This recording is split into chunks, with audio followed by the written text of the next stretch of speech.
Hi, my name is Andrea Miller, and I'm a registered dietitian and certified diabetes educator here at community hospitals and wellness centers. I'd like to welcome our live audience and viewers at home to Live It Infused. Today we're on the Isaac Terrace, and I have my sous chef with me today, Angie Pelland. She is the kitchen manager, and she's also in charge of the catering here at the hospital. So actually it's probably more accurate for me to call myself the sous chef today, because Angie is just an awesome cook, and she does some amazing foods here at the hospital for our employees, for special events, for even for patients too. Yep. You do a lot of different things here. Yeah. And another thing that she does here is she takes care of our beautiful herb gardens. We have some container gardens on the terrace. So what herbs do you have here on the terrace? Starting down here, the first pot, we've got fresh mints, a couple different kinds. We got a chocolate mint, regular mint. We got a lemon balm, and we have lavender. We use a lot of this to garnish, to put in lemonades, to infuse our waters, to make glazes. That's what we use that for. In this pot we've got rosemary, and then I got something new this year. It's a winter savory, and it's got like 3 different kinds of mixtures of herbs combined. They're doing a lot of different things right now with combining herbs, like sage and rosemary and thyme. It's just a different blend. We haven't used a whole lot of it, but I plan to use it in chicken. The rosemary we're using today. I can smell it. It's almost like wafting off of the herbs. It smells so good. The sage here, this grew, actually we didn't even replant this year. This came back from last year, so it's kind of nice. And then we've got the fresh chives, which come back every year, and then we've got regular thyme, and then we got a lemon thyme. If you like rub your hand on them, you can smell it. It's really good. They have a lot of the oils that are in the leaves have a lot of nutritional benefits, and the oils that are in the plants just kind of impermeate your hands once you touch them. Yeah. So they're awesome for you, and they smell really good too, and they're wonderful flavors for the foods that we're going to make. Yep. So actually we're going to be using some of the herbs that we grow out here today. We're going to be making 3 different recipes. The first one is a crudité platter, which is a raw vegetable platter essentially, and we're going to be making some infused oil. It's a garlic and herb infused oil. We're going to be using rosemary and thyme as the herbs to flavor that, so you can dip raw vegetables and bread into that. And then we're also going to be doing an infused balsamic vinegar. It's a citrus-infused balsamic, so we're going to have some citrus peel in there to add a little bit of flavor. Just a pinch of some red pepper as well, just to give it a tiny bit of heat. You can leave that out if you want. And then some maple syrup just to give it a touch of sweetness. So that, again, is to dip the vegetables in. So we're going to get started right away with the balsamic. So we need 1/3 cup. And I guess we'll turn on our heat here. Let Angie do that while I get the balsamic going. So this is pretty simple. We need 1/3 cup of balsamic vinegar. And I'm going to show you some different ways that you can use the leftovers from this recipe too. So I'll have Angie grab the citrus out of the our produce basket. And we have these washed for us. And I'm going to just have her get a strip of zest from each one of the 1 or 2? Citrus fruits. 1 or 2, yeah, you can do 2. I can remember what the recipe said. And then we're going to do just a pinch of red pepper flakes.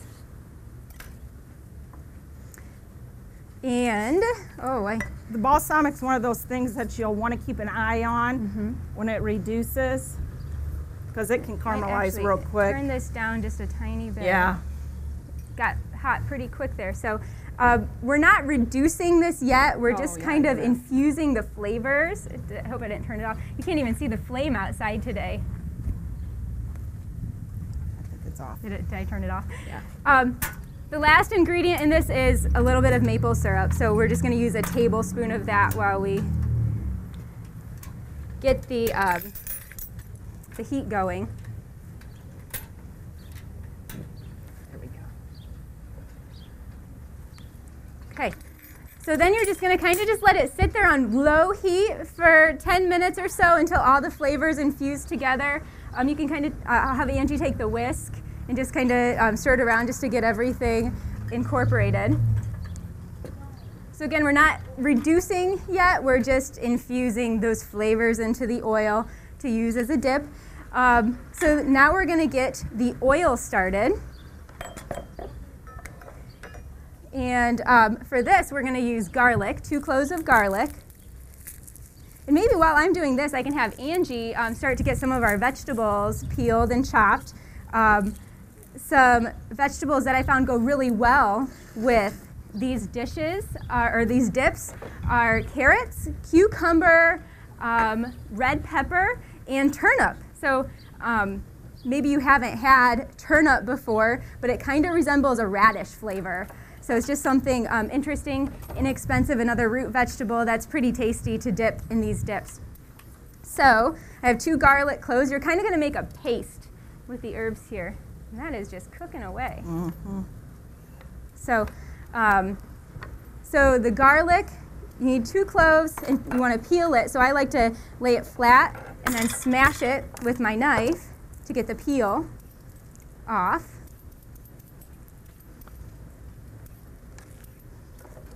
Take that end off. Make sure all the peeling is off the garlic.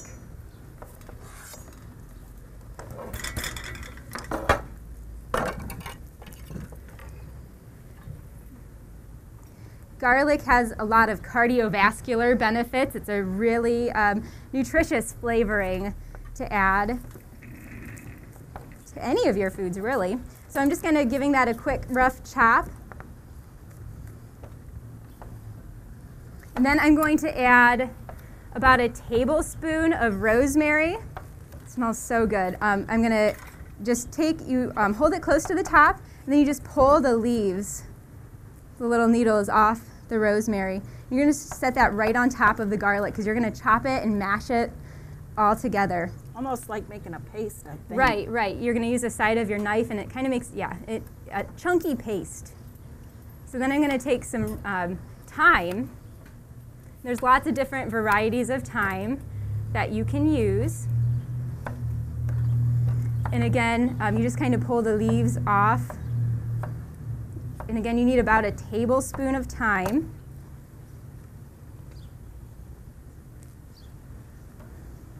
Kind of takes a little bit of time to get the leaves off of thyme.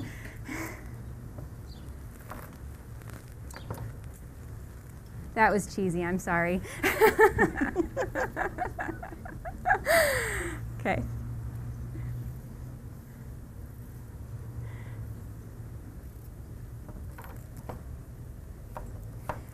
So if you get some of the woody kind of stem in there, it's okay. It just kind of, it's not real nice to bite into a woody stem, so I like to make sure I get most of it off.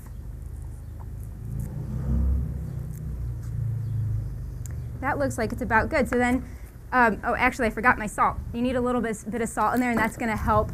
Kind of acts like a sandpaper. And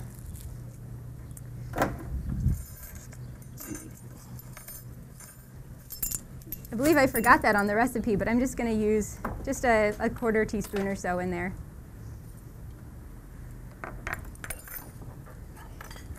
And just start chopping. Gosh, Angie is awesome. Look at that.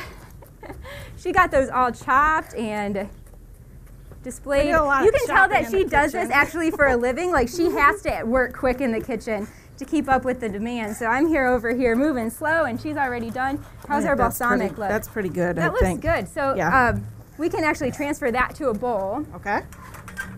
As much as will fit in there. You'll want to take out the peel. So then I'm going to just start mashing this with the side of my knife, mashing and chopping all at the same time. It takes a little bit of work to get this all chopped, but getting it a little bit finer I think is well worth it. It's really nice when you're dipping just to kind of dig the veggies down in this dip and get some herb and garlic just want to kind of smash that garlic. And it doesn't have to be perfect. You're just kind of, again, you're going for a chunky paste.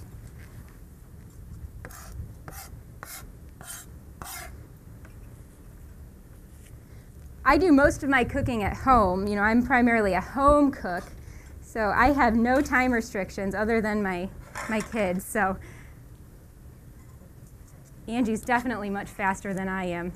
She's a pro. All right, so you're just going to put that in your pan. I'm going to turn on our heat. These things are tricky out here. This has to be unlocked. That's it. While we're getting that, we're going to use a half of a cup of olive oil. Now, if you're not going to use this much, you can, oh, what am I doing?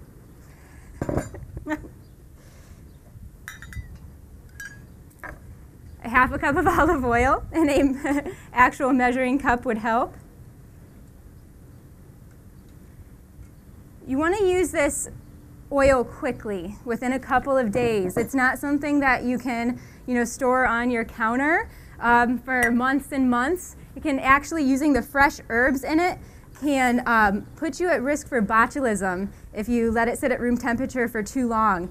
So, use it for your dip and then store it in the refrigerator and use it up within about 2 days.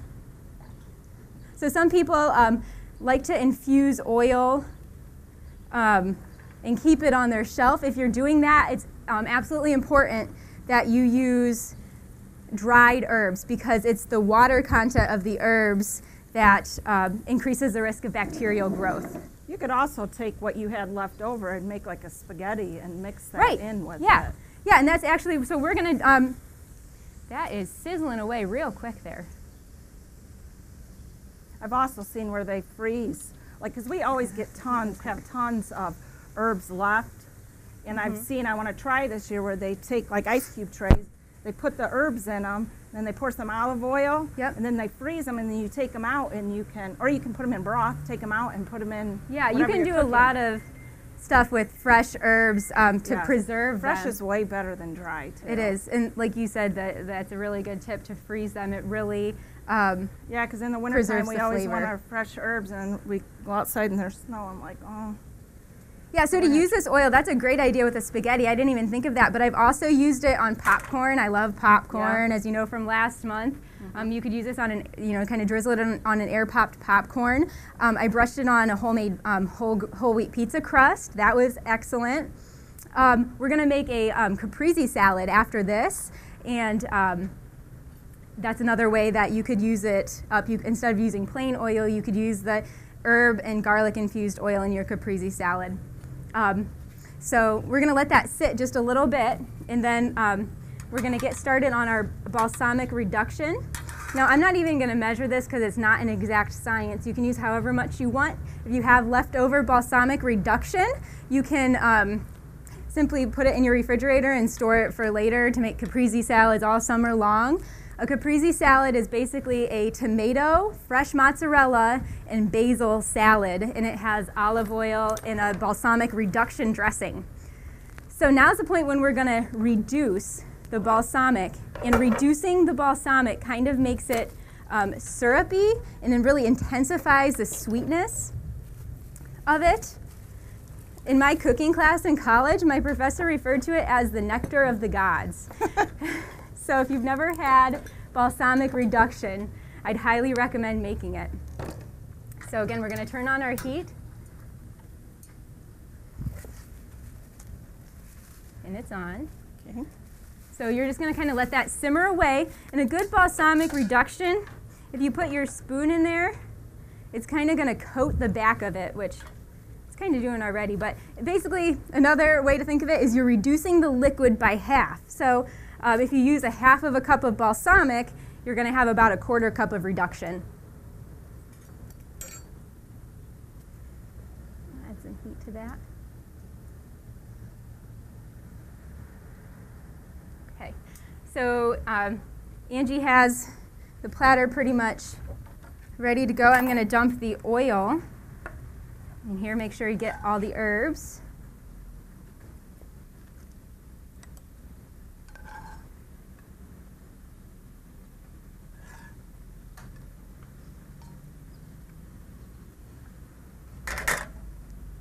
we'll set that on our tray. So there's the finished product of our crudité platter with infused herb and garlic infused olive oil and citrus infused balsamic vinegar. So our balsamic reduction is well underway here. I'm just gonna.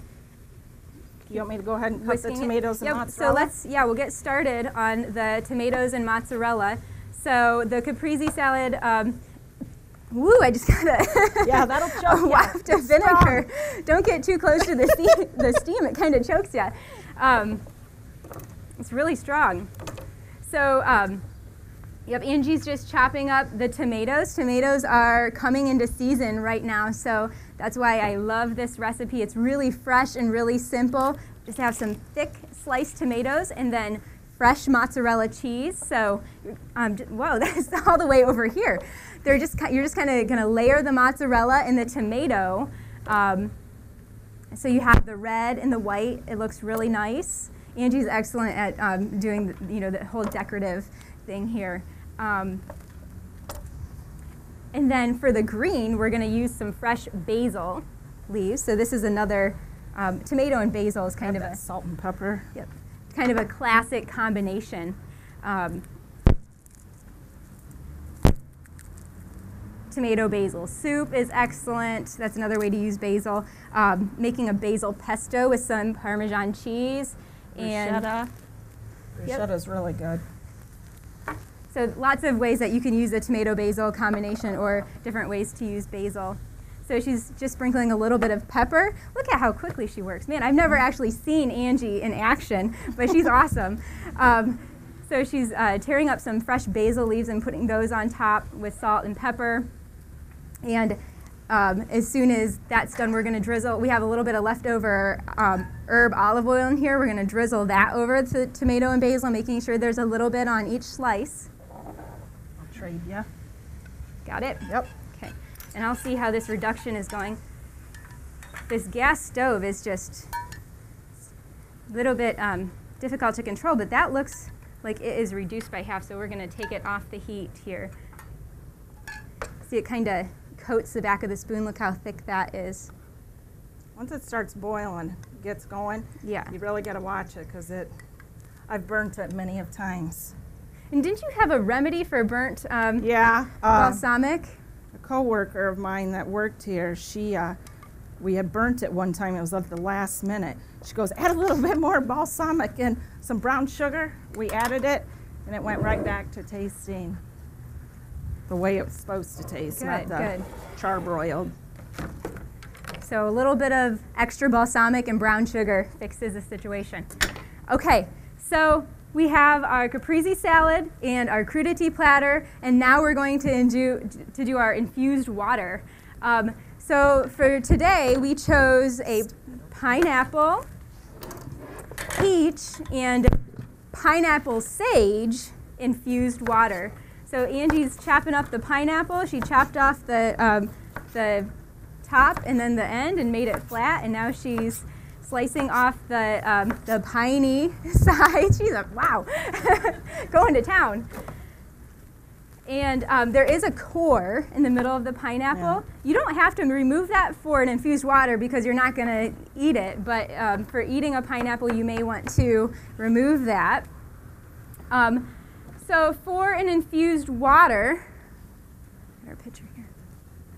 So we have just a big pitcher. You can use a lot of different types of containers. We just have a pitcher. The size of your container depends on how much fruit you're going to use. So for this side, looks like she used probably about 3/4 of a cup.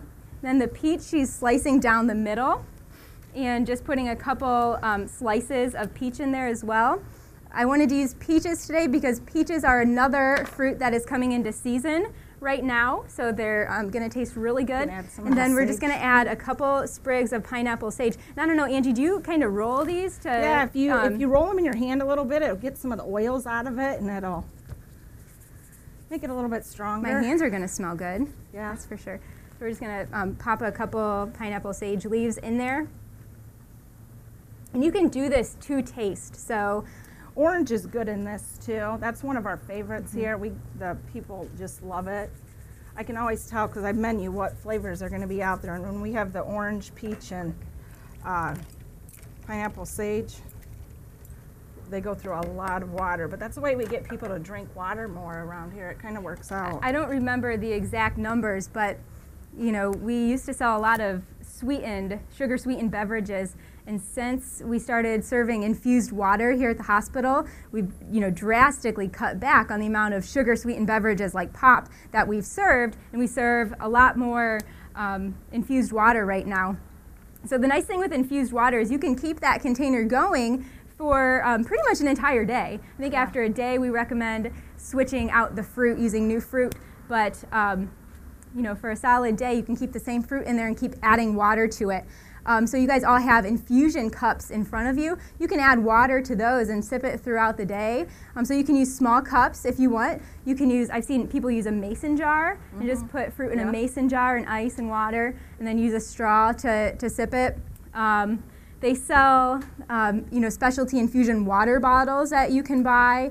All sorts of options. Even for parties, it's nice to get like those 3-gallon jugs, instead of buying all these sweetened like lemonades and stuff, just get some fruit, throw it in there, and just keep filling your water and ice. Now the nutrition of this, the primary benefit is you're drinking water, and water is what we should be drinking most often instead of juices and pop and things like that.